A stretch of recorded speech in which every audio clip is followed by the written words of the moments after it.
Eterno, nós te agradecemos por tuas bênçãos, por tua fidelidade, pelo privilégio que nós temos de estar aqui na tua casa, estudando nesta manhã a tua Torá, estudando a tua palavra, Senhor, que é viva, que é uma água viva para o nosso corpo, para a nossa alma, para o nosso espírito, e nós estamos para engrandecer e exaltar o teu nome. Obrigado por tua fidelidade, porque durante toda essa semana o Senhor tem nos provido e tem nos dado muito mais do que pedimos ou pleiteamos diante do teu altar. Mas o Senhor tem nos dado não somente, ó Pai, a proteção, não somente o alimento físico, não somente a alegria, mas o Senhor tem nos dado muito mais do que nós conseguimos visualizar. E aqui nós estamos para engrandecer e exaltar a Ti.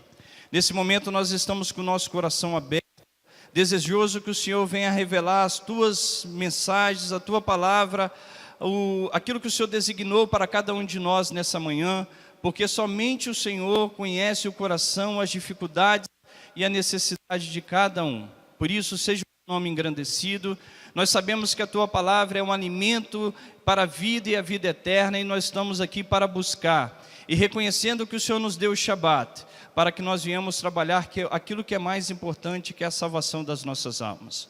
Não nos deixe, ó Pai, conquistarmos o mundo inteiro, ou conquistarmos aquilo que nós pleiteamos fisicamente, mas perdermos aquilo que é mais importante, que é a salvação das nossas almas, mas que nós venhamos nos dedicar, lutar e labutar pelaquilo, Senhor, que é verdadeiramente pão e verdadeiramente água, para que o Teu nome venha a ser glorificado no meio de nós. Faça-nos sempre buscar aquilo que faz sentido em nossa vida.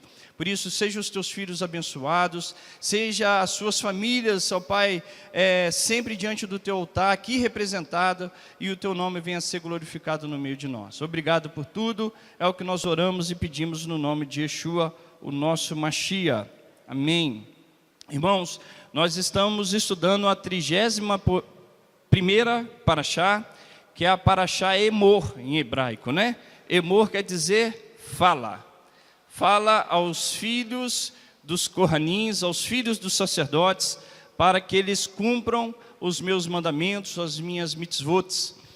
E você vai ver que essa paraxá, ela inicia e ela tem o seu formato, falando mais para a nação dos sacerdotes, não é a nação de sacerdote, né? Para o corpo dos sacerdotes, né? Em hebraico, sacerdote quer dizer, em hebraico, no plural é Kohanim, tá? Kohen, no singular, né?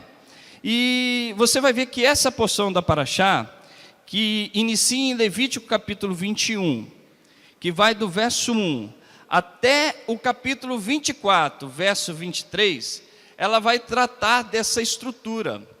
Quando você começa a estudar o livro de Levítico, em Vraiká, o nome dele em hebraico, você vai ver que o livro de Levítico, na maioria dos seus ensinamentos, ele está tratando de assuntos dos Kohanins, dos filhos de Arão, dos sacerdotes, da sua forma de lidar, da sua forma de proceder, da sua forma de estar dentro do tabernáculo, fazendo as ofertas da nação de Israel, representando a nação de Israel.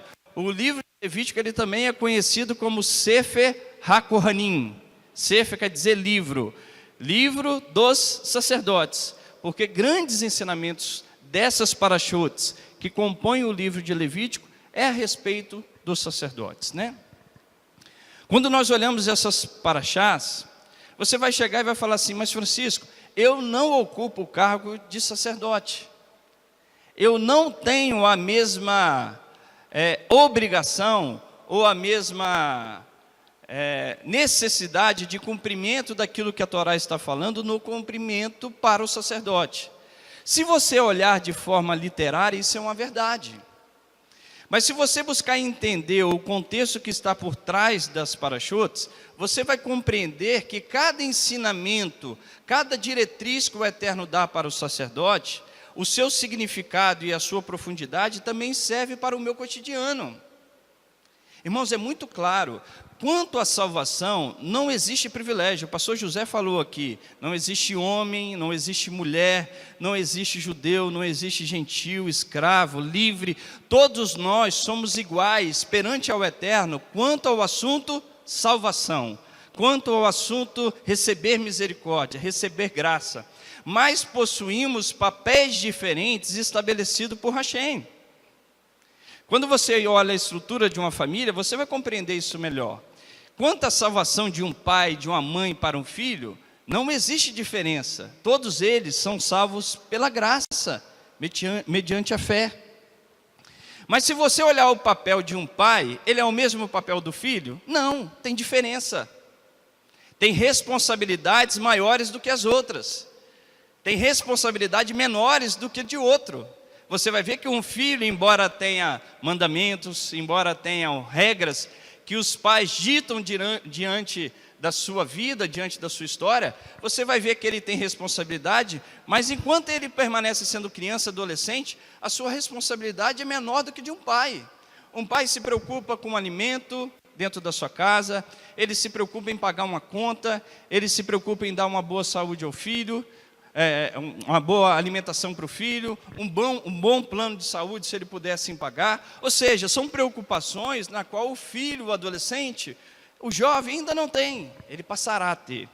Dentro da Bíblia não é diferente. Deus colocou cada um com o seu papel e com a sua função, com responsabilidades menores do que a de outros. Por exemplo, a nação judaica, a nação de Israel, o povo de Deus, tem uma obrigação, uma exigência bíblica maior do que as outras nações. Vós me serão reino sacerdotal. É uma responsabilidade na qual, mesmo a nação de Israel ainda não compreendendo acerca do nosso Mashiach, eles não perderam. Se você olhar Romanos capítulo 11, diz que eles são inimigos de nós, por causa do Evangelho, mas amados por causa dos patriarcas, porque os dons e os chamados de Deus são irrevogáveis. O apóstolo Paulo estava dizendo que o chamado de Deus para a nação de Israel era irrevogável. Eles continuam sendo a nação de sacerdotes. A responsabilidade da nação de Israel para com as demais nações é maior. A responsabilidade que um sacerdote tinha relacionado a um judeu comum que não era sacerdote era maior. A responsabilidade que um sumo sacerdote tinha comparado para um sacerdote era maior. Eram funções diferentes e responsabilidades diferentes que exigia de cada um a sua função. Francisco quer dizer que o sumo sacerdote tem a oportunidade de alcançar uma santidade maior do que um sacerdote? Sim. Pode ser que sim, mas você saiba que se você cumprir a exigência que Deus está dando a você e a mim, será o suficiente para nós. Aquilo que Deus exige a cada um de nós é o suficiente para alcançarmos a santidade que Ele propõe a cada um de nós.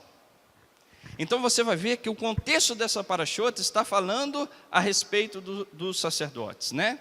E se você for estudar essa parashá, e ela é maravilhosa, ela é muito linda, ela é muito presente para o nosso dia, você vai ver que o princípio dos mandamentos dado por Deus ao sacerdote continua até hoje. Mas eu quero começar essa parashá da mesma forma que eu comecei o estudo do sábado à noite, na semana passada. Eu quero começar para fazer você e a mim enxergarmos como que nós precisamos estudar a Torá. Como que nós precisamos compreendê-la dentro de uma visão sempre pautada sobre o nosso Mashiach. Torá não se discute simplesmente através do conhecimento. Não é que a Torá não tenha conhecimento, que ela não tem algo palpável. A Torá tem algo palpável, mas ela não é de completo palpável. Ela não é de pleno conhecimento, ela não é de plena ciência. Vou dar um exemplo. Eu citei, eu acho que era com vocês que eu estava falando semana passada, né? Que eu estava dizendo que tudo dentro da parashá, tudo dentro da Torá, a fé e o conhecimento, ou a busca do conhecimento, eles andam em linha. andam em linha, eles não divergem um do outro. Para que você possa compreender a Torá, se você entrar só no âmbito do conhecimento ou da prova científica, excluindo as experiências da sua vida, do seu relacionamento com Deus, a Torá deixa de ter um sentido, Zé. Ela passa a figurar somente no âmbito emocional e científico, e ela sai do âmbito onde ela precisa estar, que é o âmbito do coração. Eis que eu vos escrevi a Torá no vosso coração. Ela precisa estar no sentimento, ela precisa estar nas experiências. Se ela não tiver na experiência e no sentimento, nada vai conseguir te firmar.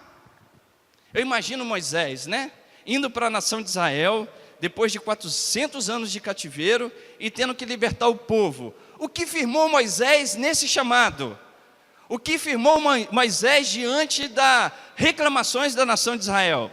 Diante de enfrentar o faraó, a maior nação a nível militar existente na época, o que fez Moisés estar firme, se não fosse a sarça ardente no Monte Sinai? Se não fosse a experiência que ele teve de estar presente com o Elohim vivo, de ver aquela sarça queimando, não queimando, tendo um fogo, mas que ela não se consumia. Aquela experiência foi fundamental para que Moisés permanecesse, e independente do que ocorresse na sua trajetória, ele estaria firme naquele chamado. Moisés não duvidou do Eterno, ele questionou: chama outro, eu não sou capaz, mas eu creio que é um Deus que está falando comigo.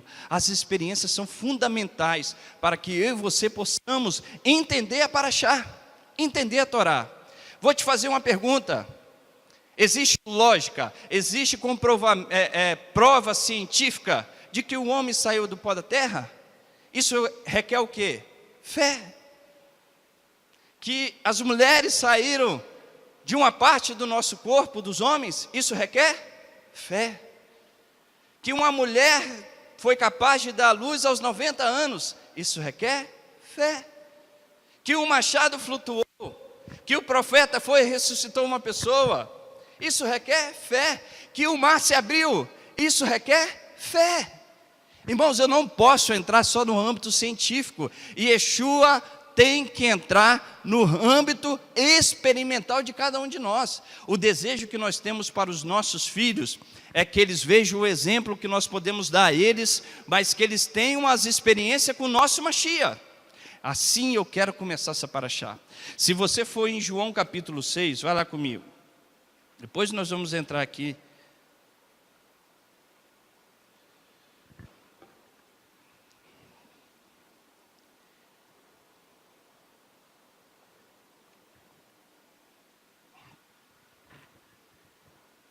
João capítulo 6. Olha que interessante esse texto, ó.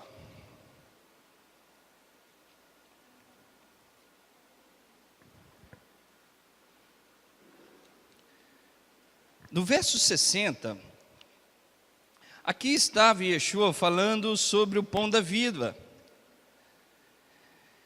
E ele começa a falar: se alguém não comer da minha carne, não beber do meu sangue, não tem parte comigo. E esse discurso para um judeu, se você for olhar de uma forma muito literária, ou entendê-lo simplesmente de uma forma lógica, você não vai entender o que Yeshua estava dizendo. Yeshua estava falando totalmente de forma espiritual, e ele fala: as minhas palavras não são físicas, mas elas são espirituais e para a vida.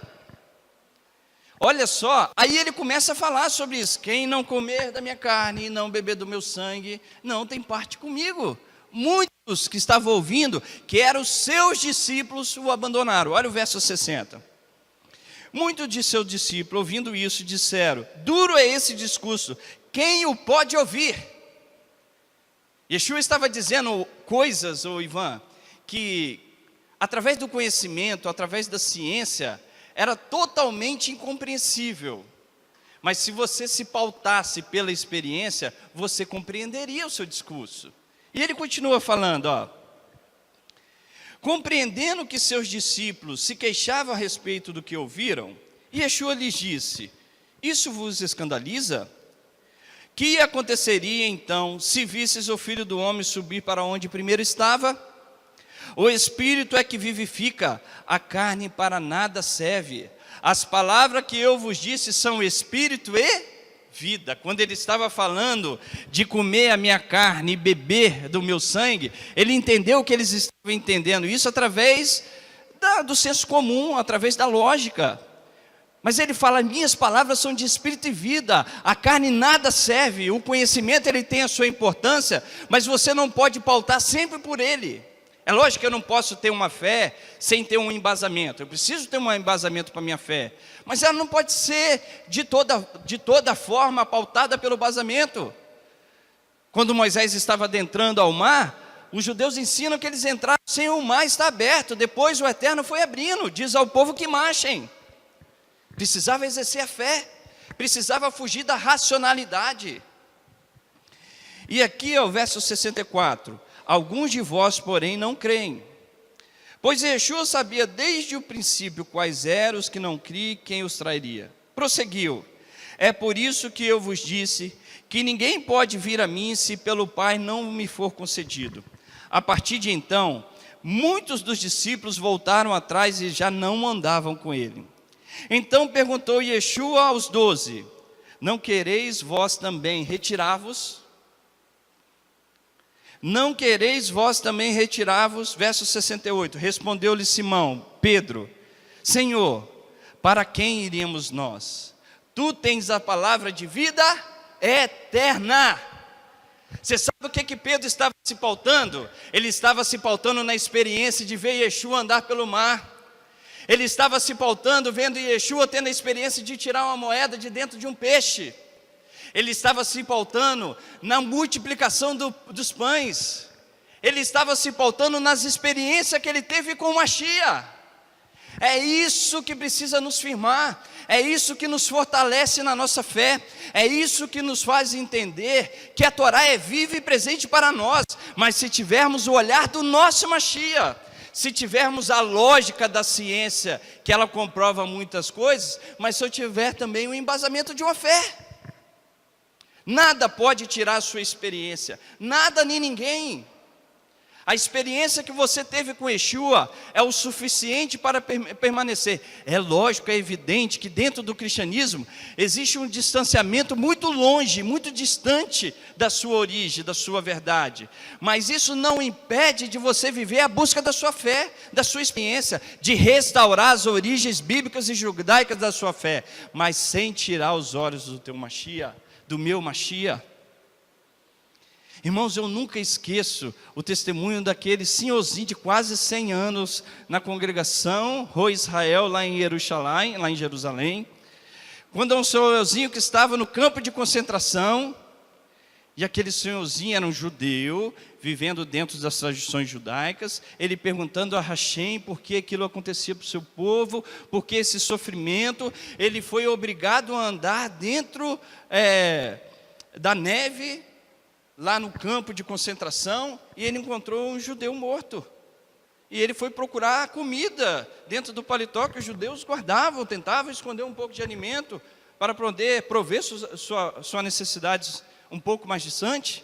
E ele encontrou um livrinho da Brit Hadashah. E ali ele teve uma experiência com Yeshua. Nada o tirou até agora da presença do nosso Mashiach. Nada o tirou. Nós precisamos nos pautar com essa experiência. Eu conto para vocês diversas vezes, quando nós fizemos um trabalho acadêmico e nós fomos nos hospitais onde tinham pessoas com doenças terminais. Chegamos nos hospitais, encontramos um homem de quase 40 anos. Ele foi contando a sua história de prostituição, de inimizade com a sua família, de desrespeito com a sua mulher, de viver uma vida de adultério, de ter um monte de problemas. Só que depois aquele homem com um sorriso imenso, com toda alegria, com toda satisfação, falando de Deus, falando de paz, falando de alegria, falando de vida. E era um homem que tinha poucos meses de vida. Nós, inculcados com aquilo, chegamos para ele e perguntamos, por que o Senhor, com pouco tempo de vida, igual o Senhor mesmo nos falou que tem, está tão sorridente e feliz? Ele chegou e falou assim, eu agradeço a Deus, porque por causa dessa enfermidade, agora eu pude entender o que é ter vida. Essa experiência, irmã Fátima, não tira dele mais nada. Essa experiência é o suficiente para fazê-lo permanecer na presença de Hashem. E nós precisamos pautar por isso. Nós precisamos cada vez mais que Yeshua seja gerado no nosso coração. Paulo falava que ele precisava conhecer, que Yeshua fosse exaltado nele. Essa é uma necessidade, que Yeshua seja exaltado em mim, quer na minha vida, quer na minha morte. Exaltar Yeshua quer dizer reconhecê-lo, porque ele te ensina a amar o único Deus sobre a face da terra. Você pode ir nos 4 cantos do mundo. Se você olhar a principal nação que é parceira hoje da nação de Israel, é os Estados Unidos. Procura lá nos Estados Unidos, 75% da população americana é composta de pessoas crentes em Yeshua, que amam Israel. Não estou falando que isso é como um todo, né? Mas que amam Israel, que respeitam Israel, que sabe da sua importância, que sabe do seu papel. E hoje nos 4 cantos da terra se ouve falar do Deus de Abraão, de Isaac, de Jacó, através de Yeshua HaMashiach.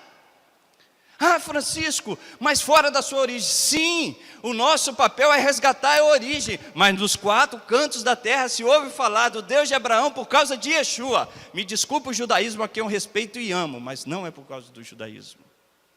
Não é.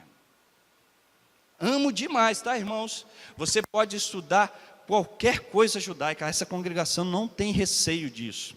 Eu não tenho medo de incentivar as pessoas a estudarem as coisas judaicas, e precisam estudar, são maravilhosas para nós, mas pautados com a experiência.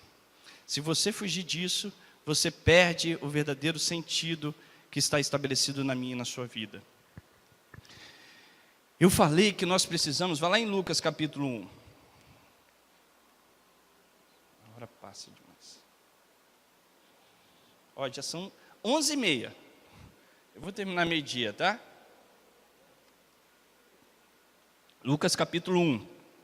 Irmãos, nós precisamos aprender a gerar Yeshua sempre com as nossas vivências. Quando você olha aqui Lucas capítulo 1, você vai ver que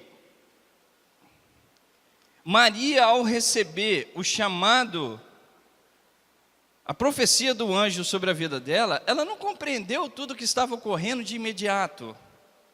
O anjo veio e fala: e tu conceberás, e colocará o teu nome Yeshua, que quer dizer Deus é a nossa salvação, e ele será grande, e ele reinará sobre o trono de Davi. Eu sei que Maria conhecia bem as coisas judaicas, Miriam, o nome dela em hebraico, né? Mas ela deve ter parado assim, olhando, o que esse anjo está me falando? Irmãos, as coisas de Deus a gente não compreende de imediato.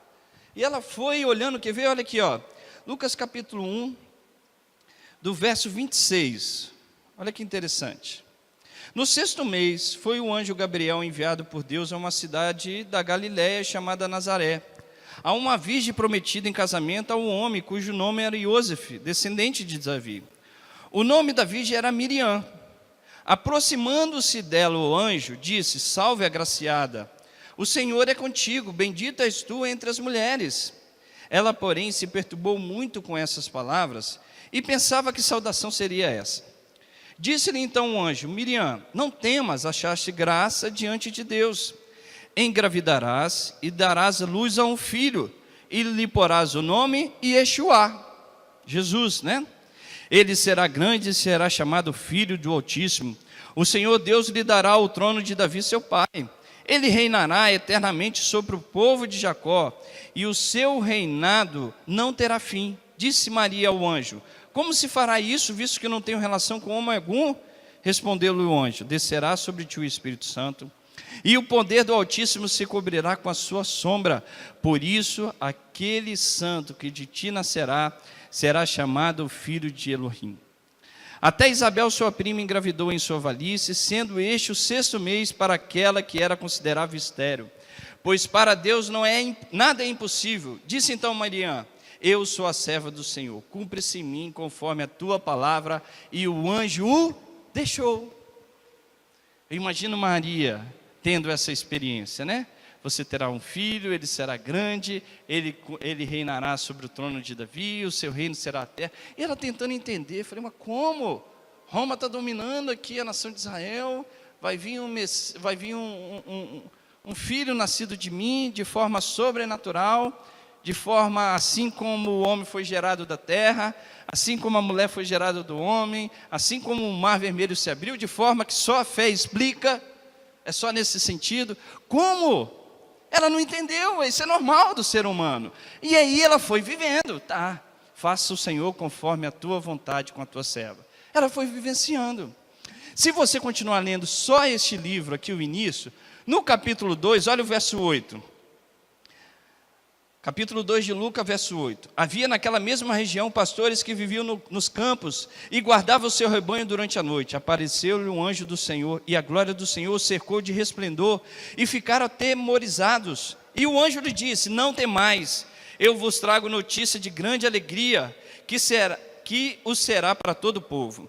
Na cidade de Davi vos nasceu hoje o Salvador, que é o Machia, o Senhor. Isso vos servirá de sinal, achareis os meninos envoltos em panos e deitados numa manjedoura. No mesmo instante apareceu com o anjo uma multidão de exércitos celestiais, louvando a Deus e dizendo, glória a Deus nas maiores alturas, paz na terra entre os homens a quem Ele quer bem. Ausentando-se dele os anjos para o céu, disseram os pastores uns para os outros, vamos até Belém e vejamos isso que aconteceu e o que o Senhor nos revelou. Foram apressadamente e acharam Maria e José e o menino deitado na manjedoura. Depois de o verem, divulgaram a palavra que acerca do menino lhes fora dito. Todos os que ouviram maravilharam-se do que os pastores lhe disseram. Olha o verso 19.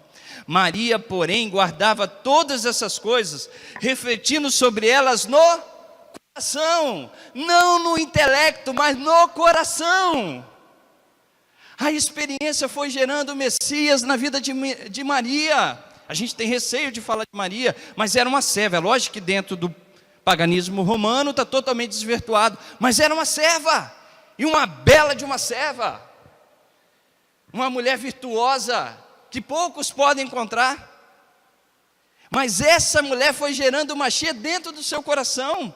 Se você olhar no capítulo 2, que nós estamos, verso 39. Olha o 39. Assim que cumpriram todas as exigências da Torá do Senhor, voltaram para a Galileia, para a cidade de Nazaré. O menino Yeshua se fortalecia, enchendo-se de sabedoria, e a graça de Deus estava sobre ele. Ora, todos os anos iam seus pais a Jerusalém para a festa de Pêssah, que é a festa de Páscoa. Tendo ele 12 anos, subiram a Jerusalém, conforme o costume do dia da festa. Ao retornarem, terminados aqueles dias, ficou o menino Yeshua em Jerusalém, sem que os seus pais percebessem. Pensando, porém, que estivessem em sua companhia, caminharam durante o dia, então começaram a procurá-lo entre os parentes e os conhecidos. Como não o encontraram, voltaram a Jerusalém para procurá-lo. Depois de 3 dias, acharam no templo, assentando-se no meio do mestre, ouvindo-os e fazendo perguntas. Todos os que ouviam admiravam-se da sua inteligência e respostas. Quando ouviram, maravilharam-se. A sua mãe lhe disse, filho, por que fizeste isso conosco? Teu pai e eu, preocupados, te procurávamos. Respondeu-lhe ele, por que é que me procuráveis? Não sabeis que eu devia estar na casa de meu pai? Eles, porém, não compreenderam as palavras que lhes dizia. Então desceu com eles para Nazaré e era-lhes obediente. Sua mãe, porém, guardava todas as coisas no coração. Guarde o nosso Machia no teu coração, não somente no teu intelecto. É importante o intelecto, não estou excluindo ele, mas ele precisa corroborar com o teu coração. O nosso Machia realmente veio para transformar pessoas que andavam em pecado em pessoas santas, pessoas que não tinham salvação a passar a ter a salvação, pessoas que não conheciam o único Deus da face da terra, para servir a esse único Deus da face da terra. Existem falsas estruturas dentro do cristianismo? É claro que sim, mas o nosso papel é de estar aqui a proclamar esse Mashiach, porque ele leva as pessoas de volta a Hashem. Ele tem trabalhado para que esse reino seja estabelecido na face da terra. Eu estou zeloso por vós com zelo de Deus. Tenho-vos preparado para vos apresentar como uma virgem para um Messias, a saber, Yeshua. Como uma virgem para o seu marido, Yeshua. É isso que Paulo fala em 2 Coríntios capítulo 11. Ou seja, todas as vezes que você for estudar a Torá, estude-a tendo como referência os ensinamentos do nosso Mashiach. Ele ensinava dentro desse contexto. Agora sim eu posso começar a me aparachar. Se eu conseguir olhar sempre com esses olhos, eu posso estudar a Torá, porque Yeshua é a palavra que se fez carne e habitou no meio de nós. Quando nós estamos aqui celebrando a Torá, no meio da congregação, nós estamos dizendo que aquilo que Deus trouxe para o homem para viver uma vida santa, é representado na figura de Yeshua. É representada na figura dele. Eu já ensinei isso aqui para a congregação. As mesmas características, os mesmos adjetivos que eram dados à Torá, são dados a Yeshua. A Torá é palavra de vida, ela é luz, ela é paz, ela é caminho para aqueles naquela que perseveram, ela é instrução, ela é ensino. Yeshua a mesma coisa. Eu sou o caminho, eu sou a verdade, eu sou a vida. Quando a gente entende a Torá com esse significado, a gente consegue compreender e tirar a sua verdadeira essência. Francisco, então o povo judeu são nossos irmãos amados, que estão trabalhando para o reino, assim como eu e você. Assim como eu e você. Porque Paulo diz que ele tem um chamado deles. Se a rejeição trouxe salvação para mim e para você, quanto mais a sua admissão, senão a vida dentre os mortos. Mas eu respeito, eu falei, foi com, não sei, teve outra pessoa que me perguntou essa semana, eu falei, eu respeito muito, Felipe, a um judeu que nunca ouviu falar do verdadeiro Mashiach. Está lá na nação de Israel. Irmãos, o judeu escuta falar de Yeshua, igual nós escutamos falar de outras religiões, sempre da forma pejorativa. Se você perguntar para um judeu se Yeshua era um judeu, a maioria deles não vão saber te responder. Não, acho que não, nunca li. Acho que não. Yeshua era um judeu, viveu dentro dos princípios da Torá, dentro das tradições judaicas que Yeshua viveu. Se você estudar sobre Pessa, que está descrito no livro de Lucas, você vai ver como ele celebrou Pessa dentro das características judaicas. Então vai lá em Ezequiel capítulo 44, para você entender sobre essa paraxá. Se eu for estudar a paraxá, você vai ver ela bem resumida aqui em Ezequiel 44. É a mesma coisa que está descrito lá na Paraxá Emor. Ezequiel capítulo 44. Olha que interessante.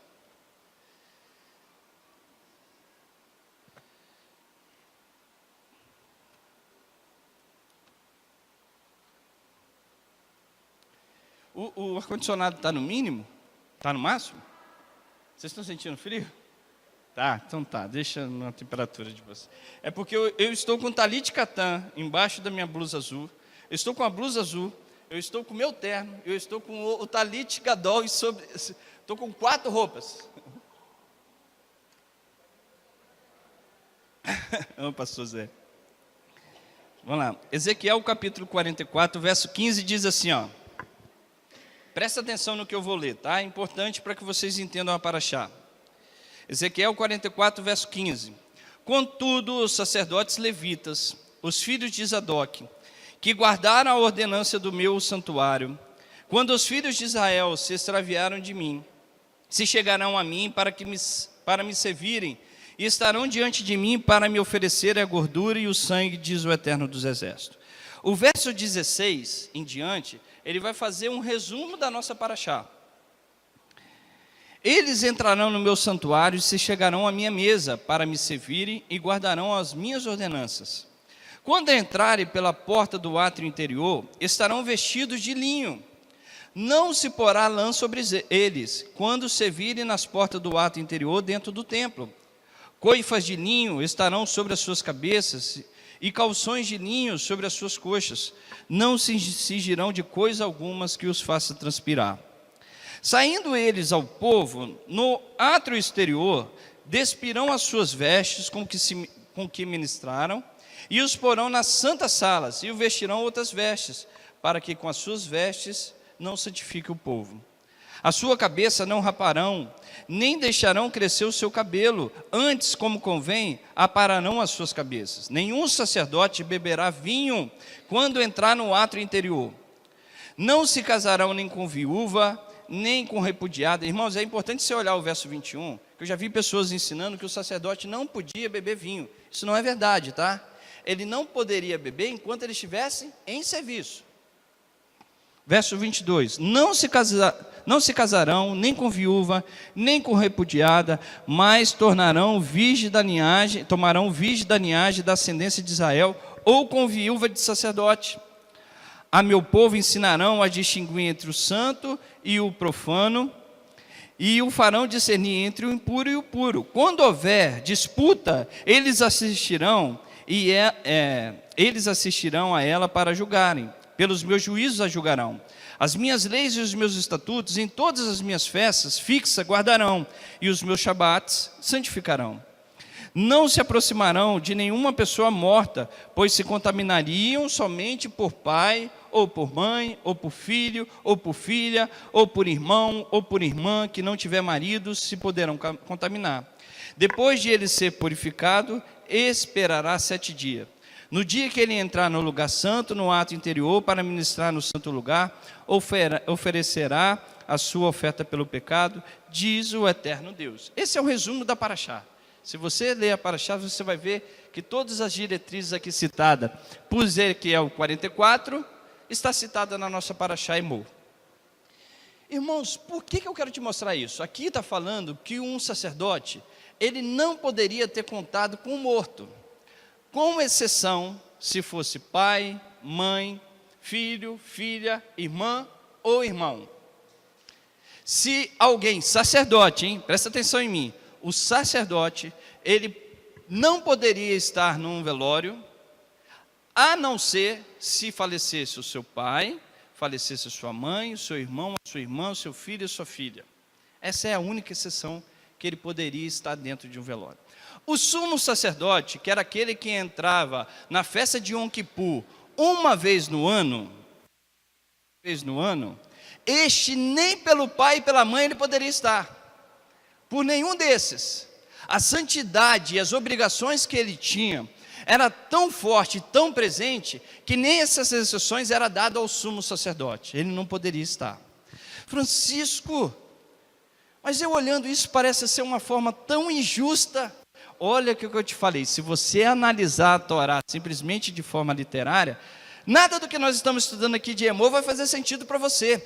Mas se você compreender o seu verdadeiro significado, aí sim você vai entender o que ela está querendo te dizer. Primeira coisa, qual que é o chamado de Deus para a nação de Israel? Um chamado sacerdotal. Vai em Êxodo 19, vai lá comigo, Êxodo 19.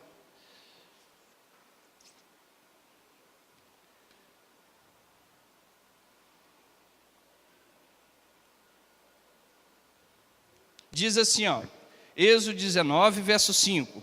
Agora, pois, se diligentemente ouvirdes a minha voz, e guardardes a minha aliança, então sereis a minha propriedade peculiar dentre todos os povos, porque toda a terra é minha, e vós me sereis um reino de sacerdotes. Ué, Jorge, olha só, dentro da nação de Israel, Felipe, eu tinha um sacerdote, esse sacerdote, ele não poderia ir em velório, mas com exceção desses 7 que eu te falei. O sumo sacerdote não poderia ir de ninguém. Se a nação de Israel é um reino sacerdotal, quer dizer que ninguém poderia ir no velório das outras pessoas, a não ser se fosse de parente próprio. O que está querendo dizer? A nação de Israel era toda de sacerdotes. Mas uma pessoa que não era um sacerdote conforme a linhagem de Abraão, ele poderia ir no velório de um amigo? Poderia. Ele poderia ir no velório de um primo? Poderia. Ele poderia entrar dentro do cemitério? Poderia. Mas a nação de Israel é o quê? É uma nação de sacerdotes. Então parece que tem um princípio aí que está fora da lógica.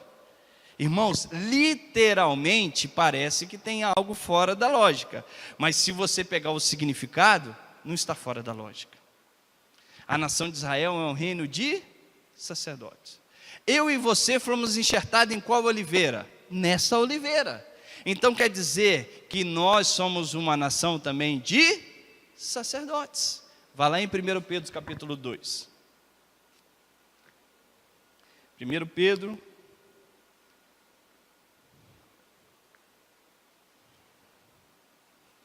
capítulo 2, diz assim, deixando toda malícia e engano, fingimento e inveja e toda sorte de maledicência, desejai ardentemente como um menino recém-nascido puro leite espiritual, para por eles crescedes para a salvação, agora que já foste provaste que o Senhor é bom, chegando-vos para ele como pedra viva, rejeitada na verdade pelos homens, mas para com Deus eleita e preciosa. Vós também, como pedras vivas, sois edificado como a casa espiritual para seres sacerdócio santo, a fim de oferecer sacrifícios espirituais aceitáveis a Deus por meio de Yeshua. Olha o verso 9. Vós, porém, sois a geração eleita, o sacerdócio real, a nação santa, o povo adquirido, para que anuncieis as grandezas daquele que vos chamou das trevas para a sua maravilhosa luz. Antes não erais povo, mas agora sois povo de Deus. Antes não tinham alcançado misericórdia, mas agora alcançastes misericórdia. Por acaso Pedro está excluindo o papel da nação de Israel? Não, ele está te inserindo no papel da nação de Israel. Agora nós somos povo adquirido, nação santa, sacerdócio real. Francisco quer dizer que eu não posso ir mais no velório a não ser desses parentes? Não, irmãos. Isso quer dizer que assim como a nação de Israel tem um sacerdócio como nação, nós também fomos inseridos e temos um chamado de sacerdote. Porém, o princípio que está por trás entre um sacerdote não ir a um velório, permanece para mim e para você. Que sentido é esse? Vamos estudar e entender esse sentido? Se você, volta lá para mim, vai lá em Levítico capítulo 21, volta lá. Levítico 21, volta com a sua Bíblia. Irmãos, a santidade é o objetivo acessível ao homem que faz ele ir além das suas limitações físicas. Presta atenção em mim aqui, A santidade é o meio acessível ao homem, pela qual Deus deu condição a ele, para que ele possa ir além das suas condições físicas, para que você possa se ascender espiritualmente, evoluir espiritualmente. É isso que te difere dos animais, é isso que te difere das demais criações, porque eu e você somos capazes de evoluir espiritualmente e conseguir transcender o mundo físico, espiritualmente falando. Então, quando você enxerga que a Torá está te ensinando de forma minuciosa, e ela te traz ensinamentos diários sobre o que fazer, sobre o que não fazer, ela está te ensinando você a transcender o mundo físico e a evoluir espiritualmente. Irmãos, eu não aceito, eu falei isso na semana passada, que eu não aceito a gente não viver em sociedade, porque você só aprende a viver em sociedade, a alcançar santidade, convivendo com o teu irmão. Só existe duas pessoas que os judeus consideram como justas. Uma eu não lembro o nome em hebraico, a outra é Yosef, filho de Jacó, que você estuda lá em Gênesis, a partir do verso 35, capítulo 35. E Yosef é uma dessas duas pessoas que os judeus consideram como tzadik, um justo.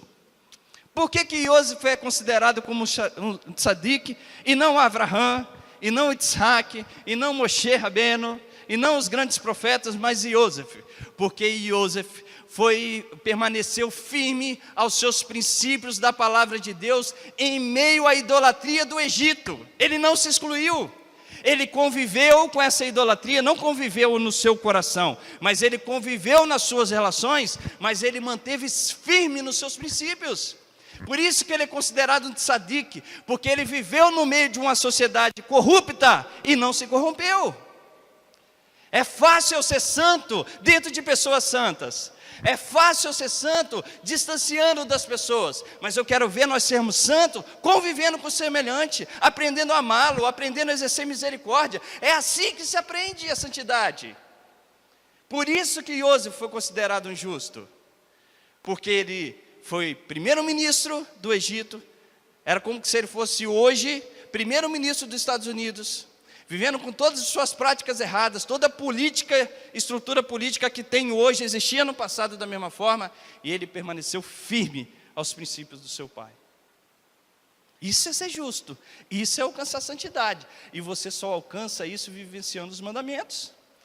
Mas aqui em Levítico capítulo 21, se você olhar quando o Eterno está falando, aqui para que o sacerdote não possa se contaminar com o morto, a não ser que for esses parentes como eu já citei. Por que a Torá está falando isso? De onde que a nação de Israel saiu quando ela estava escrava? Do Egito. Você sabe como acontecia no antigo Egito, quando uma pessoa morresse? A vida da pessoa se concentrava na sua morte. Uma pessoa de posse, uma pessoa com estrutura, ela levava bens, ela levava recursos. Se você for no Egito hoje, você vai ver o Egito todo de tijolo, para quem já foi, porque lá se você rebocar, você paga imposto, então todo mundo não reboca as casas, é tudo tijolo, você vê tudo vermelhinha.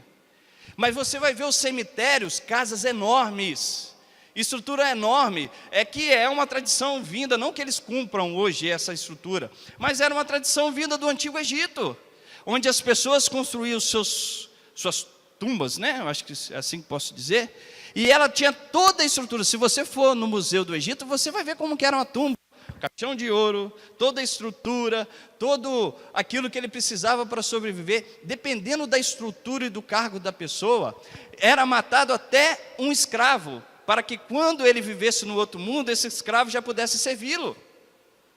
Ou seja, a vida era toda concentrada pós-morte.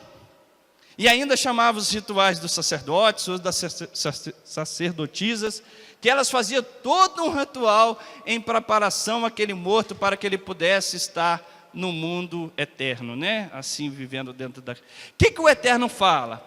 Ele pega o sacerdote, ele tira o sacerdote dessa realidade, dá ênfase à morte, e ele traz o sacerdote para que ele não dê ênfase às pessoas que estão mortas, mas às pessoas que estão vivas.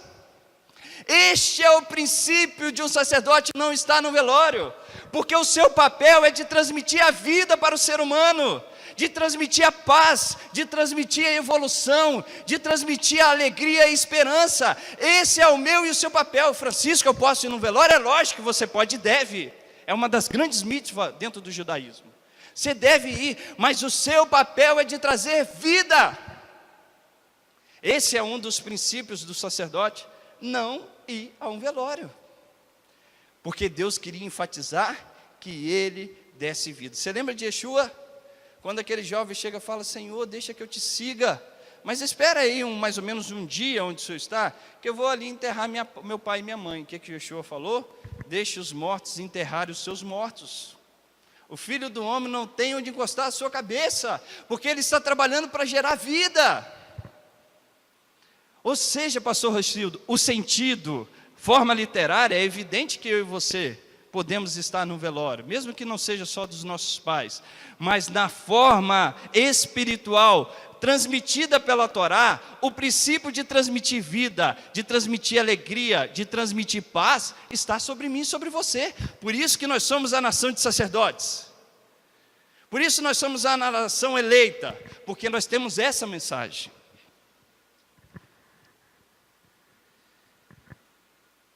Eu coloquei aqui, deixa eu ler, só para eu me situar aqui no estudo. Diz assim, além de tudo, ser proibido ao sacerdote israelita ir ao velório, lhe é vedado aproximar de um cadáver, enfatizando que a sua tarefa não é de atender os mortos, mas sim de servir de mestre e de modelo de santidade aos vivos. Acompanhar um enterro simboliza ficar abatido, ficar triste. O diadema do óleo de unção simboliza um sinal de santidade. O sumo sacerdote simboliza aquele que quer evoluir espiritualmente sempre. Mas, para tanto, não se deve deixar levar pelas tristezas e abatimentos, pois profana o santuário que cada um tem dentro de si, na medida que arrefece o ânimo de cumprir os mandamentos divinos. Deixa eu dar um outro significado. Eu falei que um dos motivos é que o sacerdote tem um chamado de trazer vida.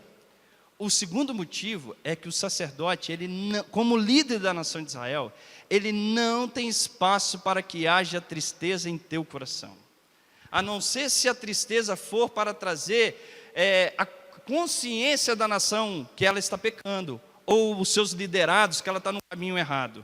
Mas o sacerdote, ele tem como princípio de estar alegre, que está feliz, independente das circunstâncias que ocorram. É lógico que ele pode abater por um momento, mas no outro dia ele se ergue, ele anda, ele se firma, ele caminha, ele sabe que Deus é provedor de tudo, que não cai um fio da nossa cabeça, sem que Deus tenha consentimento. Então ele confia que a vontade de Deus é perfeita. Irmãos, nós somos assim? Nós somos assim, a pergunta que eu faço, nós somos alegres o tempo todo, é lógico, eu perdi uma mãe, eu posso ficar triste, Deus permite. A única oração na Amidá, que nós fazemos não para Deus, mas para os presentes, é a oração do Kadish. Toda pessoa que tem um falecido dentro dos seus familiares, existe uma oração judaica que é feita a Deus pelos presentes, pelos enlutados, para que eles se ergam, para que eles saibam que a vida pertence a Deus, e Ele dá e tira quem quer no momento que quer, mas Ele fala que no outro dia, passado o tempo, se erga. Irmãos, nós não somos assim. Nós nos entristecemos a vida toda e questionamos a vida. Nós não agradecemos a Deus pelo alimento que recebemos, nós não agradecemos a Deus pelo filho que temos, nós não agradecemos a Deus pela esposa e pela esposa que temos, pelo trabalho que temos ou que não temos. Nós questionamos e estamos abatidos o tempo todo, e a vontade de Deus é perfeita, nós falamos sempre, mas estamos tristes com a vontade dEle. Francisco, Deus me fez para sofrer? É evidente que não. Deus te fez para fazer passar na prova. Você não nasceu para ser triste por muito tempo. Você nasceu para passar por provação, mas a alegria vem ao amanhecer. O choro pode durar uma noite, mas a alegria vem ao amanhecer. É essa a esperança, é isso que o sacerdote busca. E é este princípio que eu e você precisamos buscar. Esse princípio está sobre nós, irmãos. Você imagina eu ir consolar um morto, e eu estou lá, tem 3 meses que morreu meu parente, e eu estou desanimado. Mas a vontade de Deus é perfeita. Mas você também está triste, por que é perfeita? Eu já contei essa história e eu acho linda essa história. Havia um grande rabino em Jerusalém, que ele julgava as ações e os julgamentos daquele vilarejo, né? Não era nem em Jerusalém, eu não sei se ele era rabino em Jerusalém. Mas ele era um rabino que julgava as causas dentro daquele vilarejo. Certa vez chegou um homem que foi junto com o seu vizinho, com quem ele estava tendo litígio. E esse vizinho foi reclamar, esse homem foi reclamar do seu vizinho, porque ele tinha uma árvore. Ele era um vizinho de casas, ele tinha uma árvore tão grande, que os galhos dessa árvore iam sobre o seu telhado, sobre a sua casa. Ele não conseguia secar roupa, porque não tinha luz do sol. Ele não conseguia sentir o prazer agradável do sol, porque aquela árvore suplantava até sobre a sua casa, e todas as folhas caíam e sujavam o seu quintal. Ele foi questionar com o rabino. Quando ele chegou perto do rabino, o rabino chegou para ele e fala o seguinte: volta a mim até amanhã. E tinha um ajudante deste rabino que ajudava, que estranhou, falou assim: o rabino sempre julga as causas dele no mesmo dia, porque nessa ele pediu para ir no outro? Aí ele lembrou da casa do rabino. O rabino saiu, ele dispensou aqueles 2, ele voltou para sua casa, ele chegou, foi embora, saiu mais cedo, no outro dia ele voltou. Tá, manda chamar aqueles 2 que aqui tiveram. Nesse dia, o rabino recebeu uma outra visita, dentro do seu lugar de julgamento. Quando esses 2 estavam questionando, chegaram para o rabino falando: e aí, rabino, o que o senhor fará com esse que está prejudicando o meu quintal com a sua árvore? Essa pessoa que estava visitando conhecia o rabino e falou assim: mas como o senhor está julgando essa causa? O senhor também tem uma árvore que prejudica o meu quintal? Aí ele falou: pois bem, então faça o seguinte, leve esses dois e veja o que eu fiz com a minha árvore e faça o mesmo. Ele podou a árvore dele, ele tirou a árvore do quintal. Ele só julgou depois que ele tirou o seu problema, que era o mesmo. Irmãos, às vezes nós queremos consolar e nós estamos no mesmo problema com a árvore sobre o quintal dos outros. Nós precisamos ser exemplos. Se nós falamos de vida, temos que viver a vida. Se falamos de paz, temos que ter a paz. Se falamos de esperança, temos que ter esperança. Se falamos que a vontade de Deus é perfeita, precisamos crer nela. Algo pode estar errado e você precisa meditar, mas precisamos crer na vontade de Deus. Ela é perfeita, ela nos motiva, ela nos dá força, ela nos dá esperança de caminhar. Se entendermos e buscarmos isso, o princípio sacerdotal está sobre nós. Está sobre nós. Mateus capítulo 5, que eu não lembro porque eu coloquei aqui, mas vai lá, que deve ter algum sentido. Mateus 5, verso 38.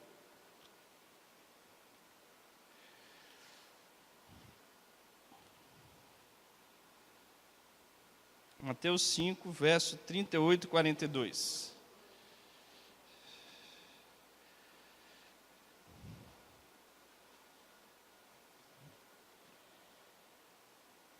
Diz assim, ó. Lembrei. Ouviste o que foi dito, olho por olho, dente por dente. Eu, porém, vos digo, não resistais ao homem mau. Se alguém te bater na face direita, oferece-lhe também a outra. Se alguém quiser levar-te ao tribunal e tirar-te a túnica, deixe também a capa. Se alguém te forçar a caminhar 1 milha, vai com ele 2. Dá a quem te pedir e não te desvie daquele que quiser lhe pedir algo emprestado. Irmãos, eu acho engraçado que parece que dentro do mundo hoje contemporâneo, ou do senso comum, é totalmente contrário, né? Fala que Yeshua aboliu a Torá. Yeshua aqui está sendo além da Torá. Porque a Torá te dá o direito, se alguém te roubar, você ir até o juiz e receber de volta. Yeshua está dizendo, se alguém roubou a sua capa, dê também a outra. Se alguém te pedir para caminhar 1 milha, ande 2, ou te obrigar, né? Obrigar a caminhar 1. Ande 2. Sabe o que ele está te ensinando, a mim e a você? A ser além daquilo que o nosso corpo quer que faça. Isso trata o nosso espiritual, isso trata a nossa essência. Ele não está dizendo para você deixar de buscar os seus direitos, não é isso, você tem direito de buscar, mas ele está dizendo que para você trabalhar a sua natureza, que talvez não quer, vá além, mova o seu ser, saia dessa situação, erga. Tem uma frase judaica que diz assim: se eu não for por mim, quem será? Não espere em Deus, tá? Não espere em Deus, se você não for por você, quem será? Deus não vai fazer em mim e em você aquilo que cabe a nós fazermos. Ele vai fazer aquilo que espera de mim e você, pela qual nós não conseguimos fazer. Aí entra Deus. Mas aquilo que está sobre a minha mão, está sobre a sua mão, eu preciso agir. Se você quer ser feliz, cresça, evolua, saia dessa situação. Saiba que Deus é Deus, Ele é poderoso para te restaurar. Deus, Ele modifica e faz as coisas, irmãos, conforme a gente não espera. Você lembra quando que Ele chega para a nação de Israel e fala assim: trate o estrangeiro como natural da terra, porque você conhece o coração do estrangeiro. Eu imagino um judeu ouvindo isso, tá? Eu acho que o judeu vai chegar e vai falar assim: sim, Deus, eu conheço, me trataram mal, não me deram comida suficiente, me fizeram trabalhar mais, eu fui escravo no Egito, fui humilhado, fui açoitado. Sim, conheço. Sabe o que é o problema? Aí Deus fala: eu sei que você foi tratado mal, eu sei que você foi estrangeiro no Egito, eu sei que você passou, te trataram mal, mas trate bem, seja o contrário. A gente quer fazer a mesma coisa, queremos fazer a mesma coisa que nos fizeram. Quantos de nós justificamos o que somos contrário à palavra, quando nós estamos sendo contrário à palavra, pelo passado? Meu pai me tratou mal, eu vou ser um mau pai. eu via meu pai tratando minha mãe com grosseria, minha mãe tratando meu pai com grosseria, eu vou ser um má esposa, um mau esposo. Eu fui humilhado no passado. Quantas pessoas não vêm estar aqui conosco porque teve problemas nas igrejas? Quantas pessoas querem estar dentro das suas casas e não convivem dentro de uma congregação porque tiveram problema nas congregações? Quantos de nós não queremos viver porque temos problemas na vida?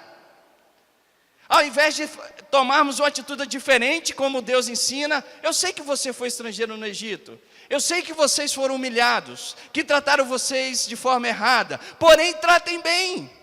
O que aconteceu com você no passado não justifica a tua atitude do presente. Pelo contrário, justifica fazer diferente. É isso que Yeshua está te ensinando. O que acontece sobre mim e você não justifica as nossas más atitudes. Quando cometemos dessa forma, estamos desonrando o nome do Hashem.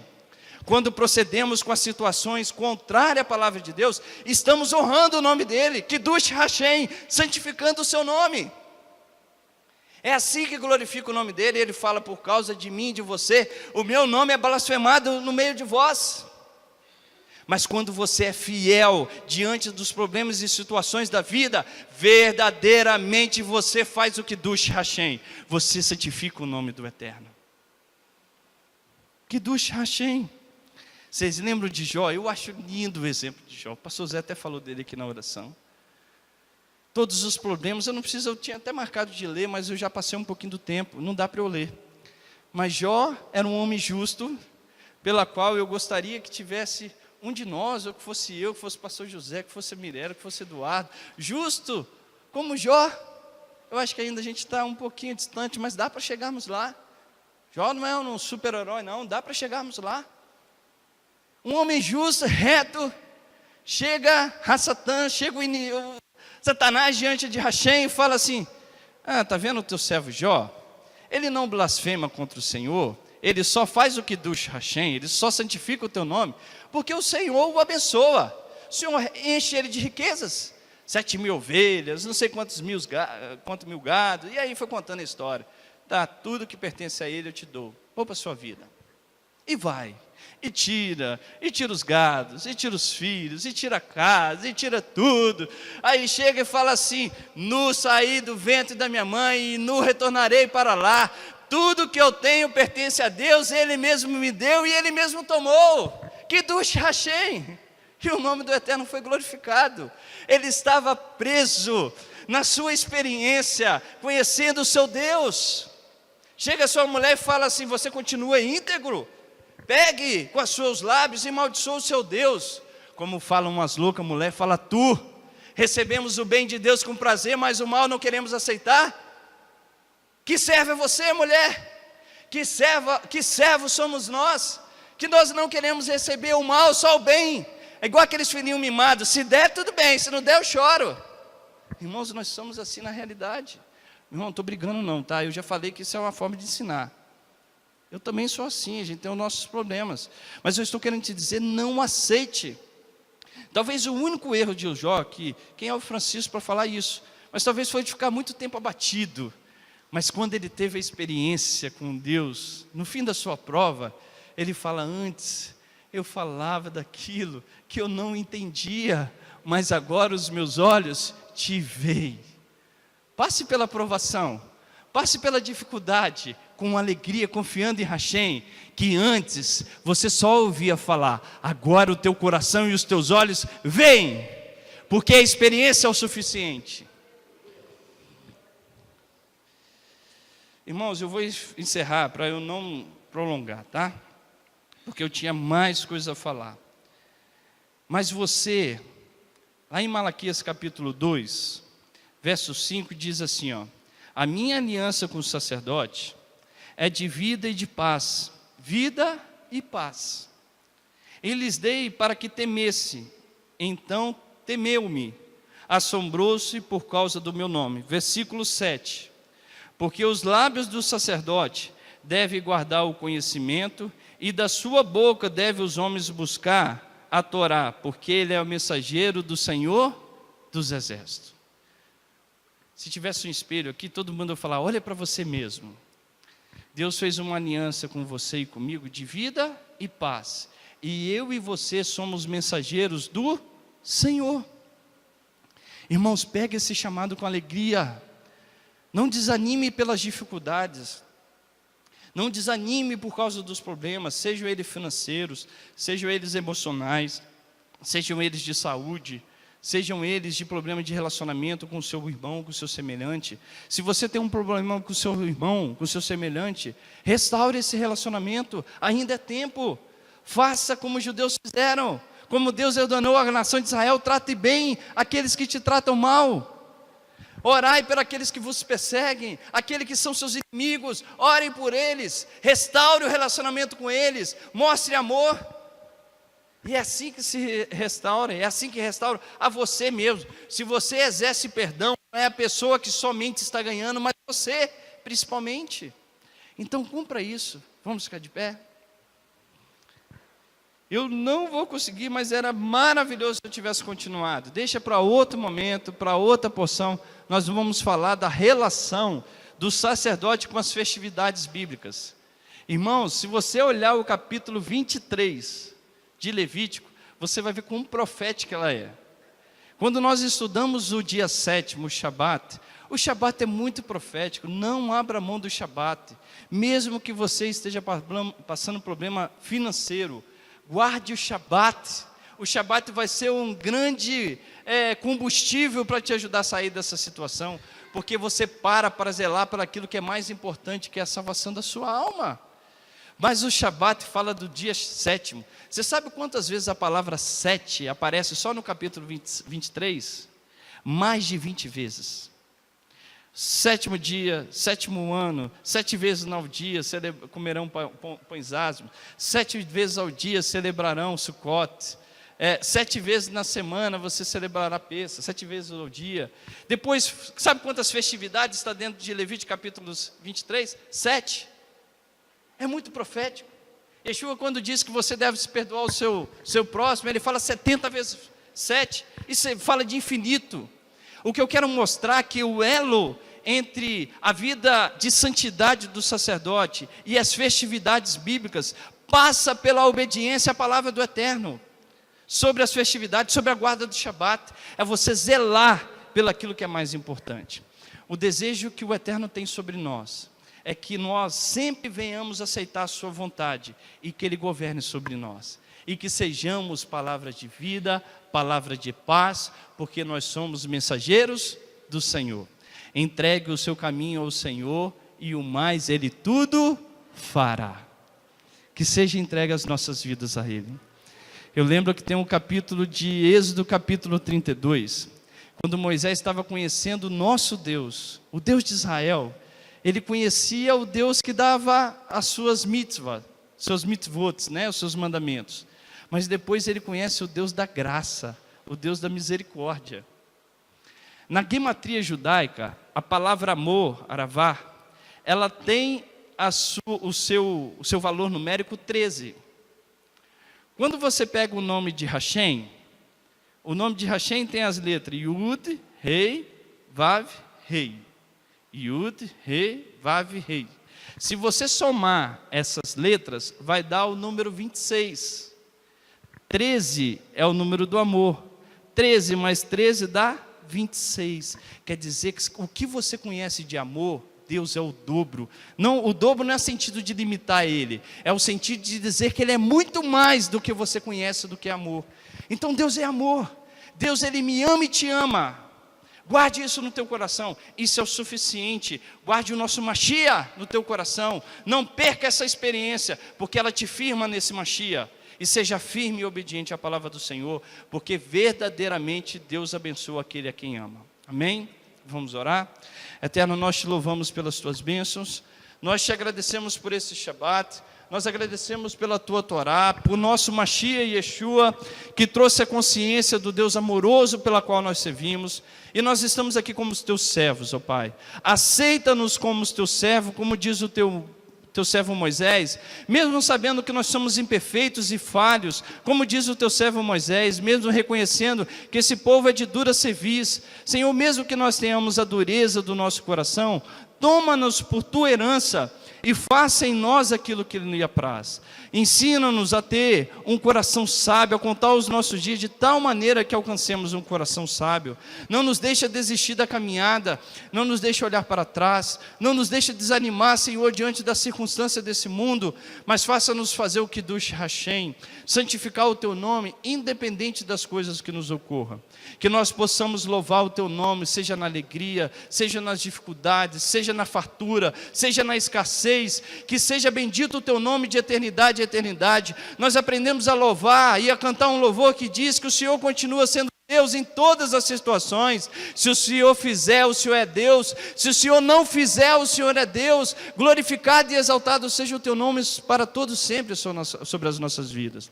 Faça-nos compreender isso Shabat após Shabat, dia após dia, para que o teu nome venha ser exaltado sobre nós. Abençoe os teus filhos e seja o teu nome exaltado sobre nós para todos sempre. É o que nós pedimos no nome de Yeshua.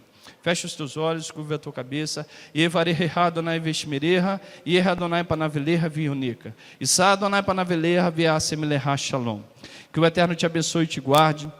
Que o Eterno faça resplandecer o seu rosto sobre ti e tenha misericórdia de ti. Que o Eterno sobre ti levante o teu rosto e conceda a tua paz. No nome de Yeshua HaMashiach. Shabbat Shalom para todos. E que a alegria, a vida esteja sempre nos nossos lábios. Amém?